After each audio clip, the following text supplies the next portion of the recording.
Selamat datang kembali untuk menyaksikan aktivitas pengerjaan percepatan pembangunan Pertamina Mandalika International Street Circuit. Untuk para pemirsa yang budiman, semoga dalam keadaan happy dan sehat selalu. Kita akan membahas bagaimana kesiapan sirkuit Mandalika untuk menyambut event MotoGP. Dan tentunya tetap stay tune di channel ini. I'm not binary.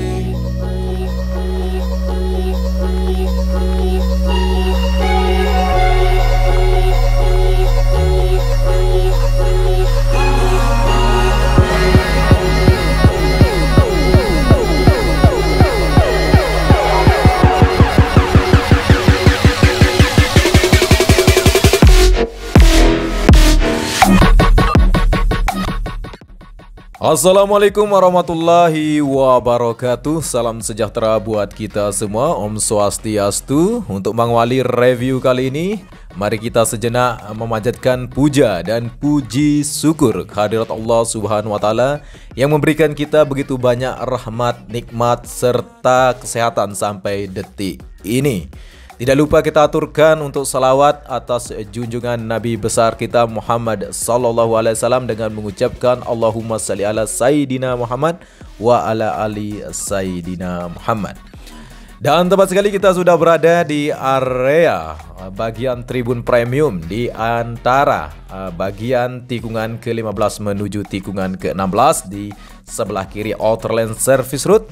Dan capaian terkini kita sudah dapat melihat secara nyata seksama bagaimana rupa dan wujud kerja PTPP untuk membangun bagian pondasi dasar yang nantinya akan ditempatkan untuk tribun yang diimport dari Prancis dan Jepang. Beginilah kondisinya bosku yang terus dilakukan gercep atau gerak cepat sehingga nanti gelaran MotoGP dapat memberikan kenyamanan bagi para penonton yang akan hadir melihat aksi balapan. Yang insya Allah untuk gelaran MotoGP akan dilaksanakan pada tanggal 18 sampai dengan 20 Maret tahun 2022. Selanjutnya kita dapat melihat untuk sistem drainase yang sangat besar di depan sirkuit Mandalika yang terlihat sudah mulai mendangkal. Semoga saja nanti bisa dilakukan cepat untuk mengangkat material lumpur yang berada di sistem drainase yang besar atau kita sebut sebagai sistem drainase induk yang menuju Laguna. Dan kali ini juga kita akan melihat untuk capaian lantai dasar daripada tribun premium yang persis berada di tikungan ke-16 yang kita dapat melihat nanti atraksi yang sangat cantik di mana para rider atau para pembalap MotoGP akan saling sikut, saling salib ya di sini. Karena memang tikungan ke-16 merupakan tikungan yang cukup mempunyai lengkung yang sangat lebar. Dan nantinya ketika para bosku berada di area di sini juga akan melihat untuk tikungan terakhir sehingga nanti untuk overtaking daripada para pembalap akan begitu menarik untuk ditonton.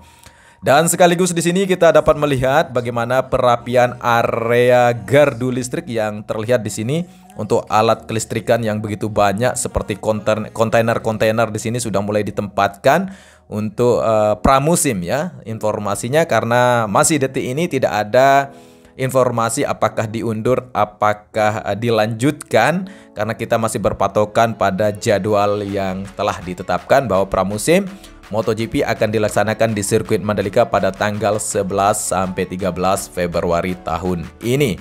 Namun dalam kondisi COVID-19 mungkin saja bisa terjadi hal-hal yang bisa diundur atau tidak dilaksanakan untuk pramusim.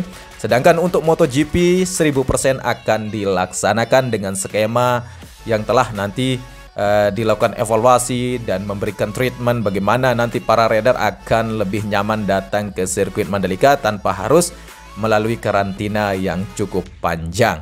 Kemungkinan informasinya akan langsung ke Bandara Lombok ya.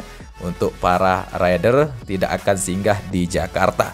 Dan kali ini kita sudah dapat melihat untuk kondisi bagaimana di bagian area tribun depan tiang gantry yang dimana nantinya di sini tribun juga akan ditempatkan material tribun dari Prancis dan Jepang. Dengan konsep pengerjaan penempatan tribun sistem portable atau sistem bongkar pasang yang materialnya khusus yang akan ditempatkan dengan kapasitas 20.000 orang, sedangkan untuk sisa daripada tribun yang akan ditempatkan dengan kelas standar nanti akan digunakan tribun seperti WSBK. Itu informasinya bosku ya.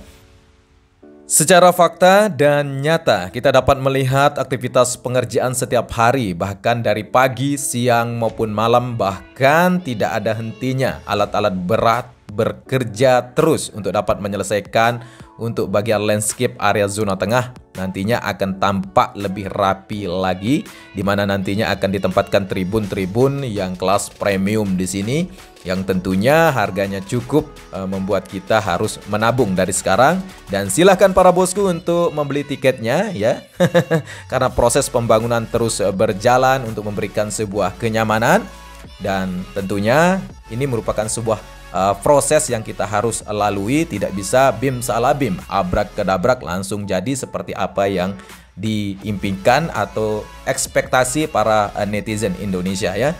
Dalam tahap pembangunan tentu ada waktu yang harus ditempuh. Dan begitu halnya dekat dengan tikungan ke-1 untuk pembetonan bagian lantai tribun terus dilakukan.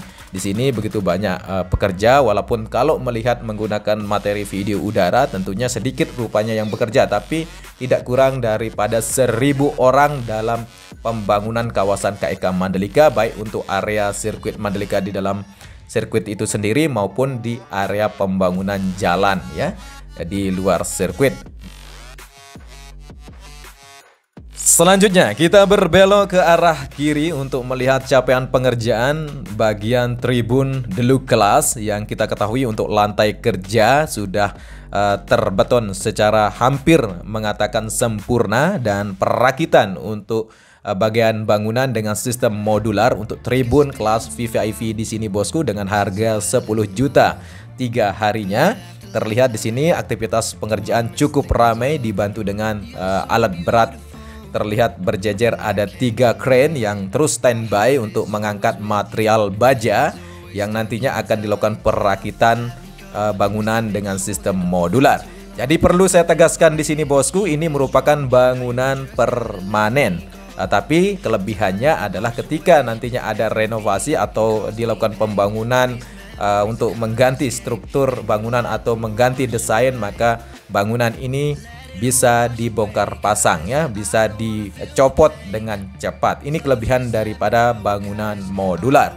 Jadi perlu saya tegaskan kembali, untuk masalah desain itu adalah masalah selera saja. Silahkan saja bosku nilai sendiri, entah mau mengatakan ruko dan sebagainya. Yang jelas bagian tribun deluxe kelas ini sudah laku 50% ya. Mantap sekali ya.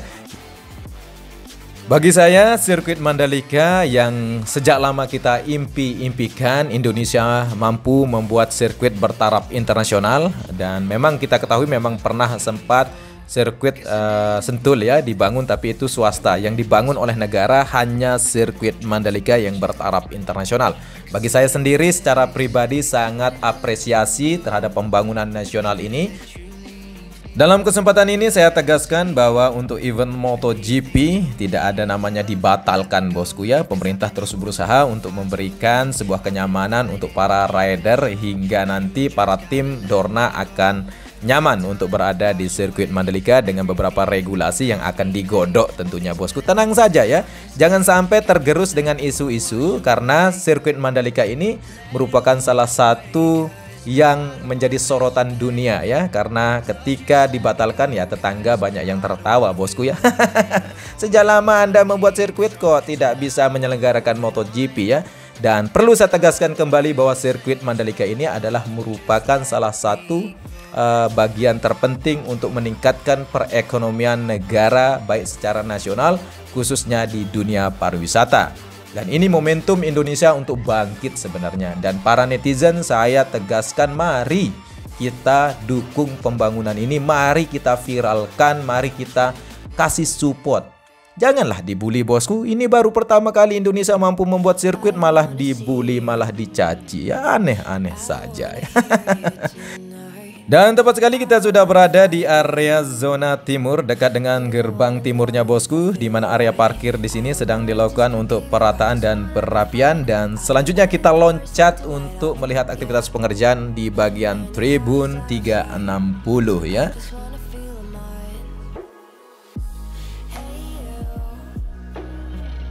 Ada beberapa di kolom komentar yang menanyakan apakah ini tempat tribun atau bagian tempat evakuasi ketika ada bencana ya. Saya tegaskan di sini sesuai dengan informasi dari MGP sendiri bosku, ini merupakan bangunan tribun ya.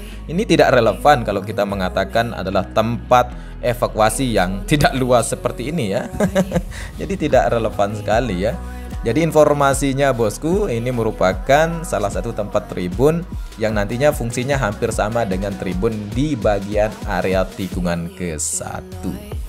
Dan kita dapat melihat untuk keindahan yang sangat nyata di bagian area tikungan ke-10 bosku. Kita dapat melihat keindahan pantai, Serenting, Seger, dan Laguna, di mana nantinya Laguna akan dilakukan pengerukan yang akan begitu banyak untuk kapal-kapal pesiar dengan kapasitas kecil akan bersandar di area Laguna sirkuit Mandalika, namun akan dikerjakan beberapa tahun ke depan.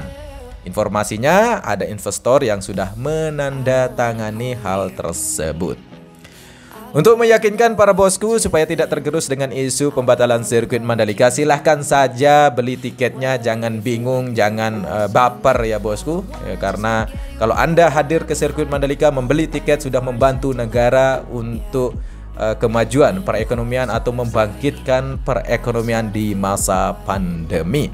Tentunya para bosku ketika hadir juga sudah membantu masyarakat khususnya di kawasan KEK Mandalika, baik untuk kawasan Pujut, Lombok Tengah, Lombok Barat, Lombok Utara, terus Kota Mataram yang berada di Pulau Lombok akan membantu para saudara-saudara Anda yang hidup di Pulau Lombok. Tentunya para bosku di sini akan disambut dengan sukacita. Hanya ini yang saya dapat sampaikan dan tuturkan. Semoga para bosku bisa memahami bagaimana konsep pembangunan Pertamina Mandalika International Street Circuit yang akan bakal menyelenggarakan event MotoGP di bulan Maret tahun ini. Sampai jumpa di review pembangunan sirkuit Mandalika. Saya Adi Sendoro pamit undur diri. Wassalamualaikum warahmatullahi wabarakatuh. I don't wanna see you, I don't wanna hear you tonight. I don't wanna fight you, you don't wanna know if I feel alright.